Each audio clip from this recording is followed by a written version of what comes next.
The core text says no restrictions on payments and transfers for current transactions relating to the sectors committed in the schedule. Now, the more Mode 1, the more e-commerce you have, the more the flows of payments and transfers will occur. Unless there is an actual or threatened serious balance of payments and external financial difficulty, which means you have to have got to the point of being able to point to a potential or actual serious balance of payments or external finance difficulty.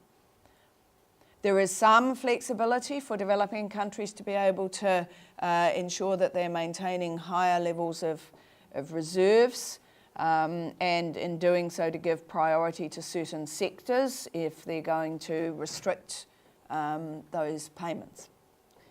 But the balance of payments restrictions that would be permitted even in that limited situation must be non-discriminatory.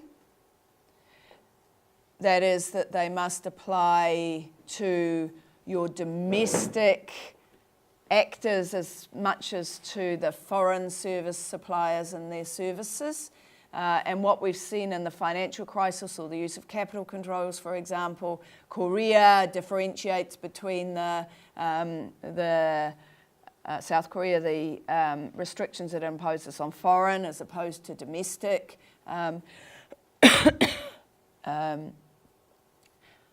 Transfers, not just by financial institutions. It must be consistent with the IMF Articles of Association, which involve a whole layer of hoops you have to jump through. At least the IMF's proposal some years ago to ban capital controls completely didn't succeed, but it's still a difficult test. They must avoid unnecessary damage to the commercial, economic and financial interests of another party, which is, you've got layer on layer on layer here. Not exceed what is necessary to deal with the circumstances. Again, a necessity test and assessment of the circumstances.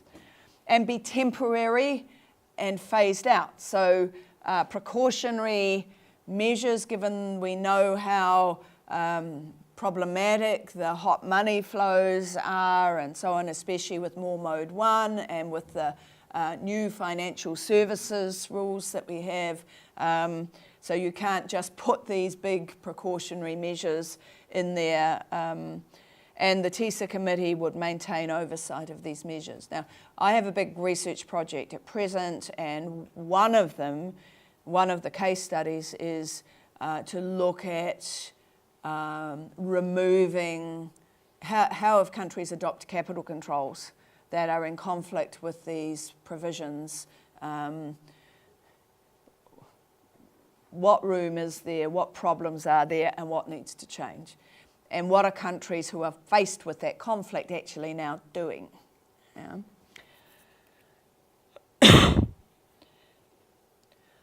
Okay, taxation. Treatment of tax throughout TISA is not finalised yet. Now, we saw from the Uber map yesterday how increasing e-commerce is going to encourage more of that kind of structuring for tax avoidance, tax evasion purposes, and how when it's outside the country it's going to be more difficult for financial regulators and tax authorities. There is, back in that general exception,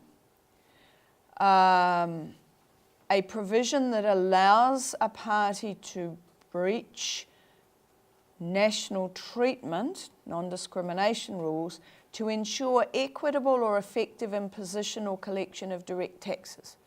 Right? The non-discrimination rule. Right? So only that national treatment rule. Right? To have different treatment for the foreign suppliers of a service than the domestic supplier of a service, to ensure equitable or effective imposition or collection of direct taxes. And direct taxes are defined as taxes on total income, on total capital, or elements of income or capital, including capital gains from the alienation, from the sale of property, taxes on estates and inheritance and so on, taxes on the total amount of wages and salaries paid by enterprises, and taxes on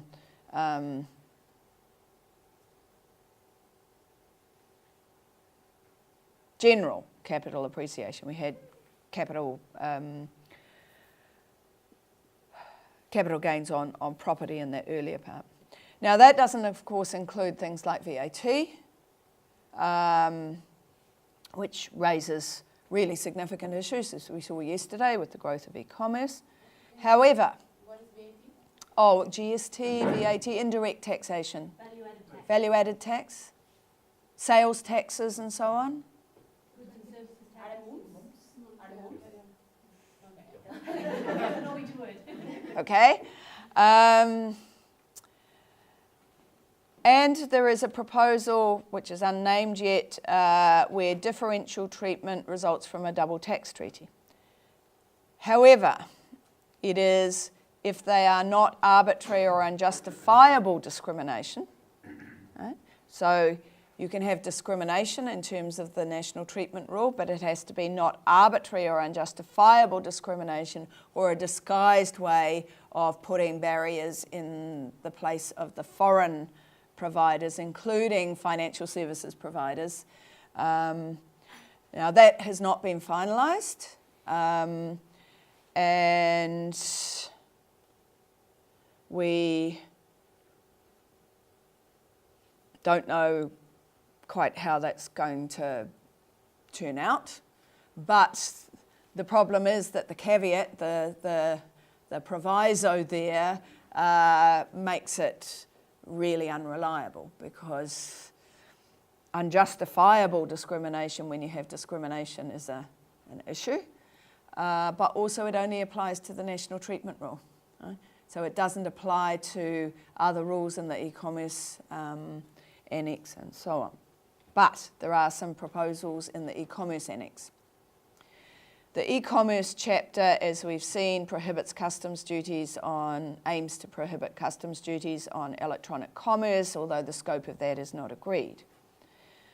It says it does not prevent internal taxes, fees or charges being imposed on electronic commerce, provided they are imposed in a manner not inconsistent with the agreement. Right? So we've got, again, you can impose them provided it's consistent with the rules of the agreement. And we're going to be working with some tax people to try to put a paper together that helps to explain how some examples of what might happen here.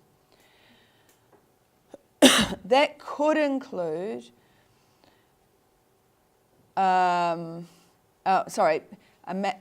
inconsistent with the agreement, could include falling foul of that domestic regulation requirement that general measures are administered in a reasonable, objective and impartial way. So if the internal taxes, fees or charges are imposed in a way that is considered to be, or administered in a way that is considered to be not reasonable, not objective and not impartial, then you would fall foul of part of TISA and not be able to rely on that exception. Right? And so that seemingly innocuous provision about administration of general regulations being reasonable, objective and impartial can actually have quite serious consequences, and that has been agreed to. Yeah. There is no exclusion for tax in the transparency annex, yeah, which is the consulting before you make changes. Yeah? And so that is quite a potent opportunity for challenges to proposed tax. And there is a proposal for using best endeavours to ensure internationally agreed standards on taxation and other fiscal regulatory measures in the Financial Services Annex, but that has been dropped. Yeah. So we will be doing more work around the tax issue because it is quite technical, and I'm not a tax expert, so we're going to be sitting down with several people who are tax experts to also work out how they relate to double taxation agreements and to investment agreements in which tax disputes are being brought.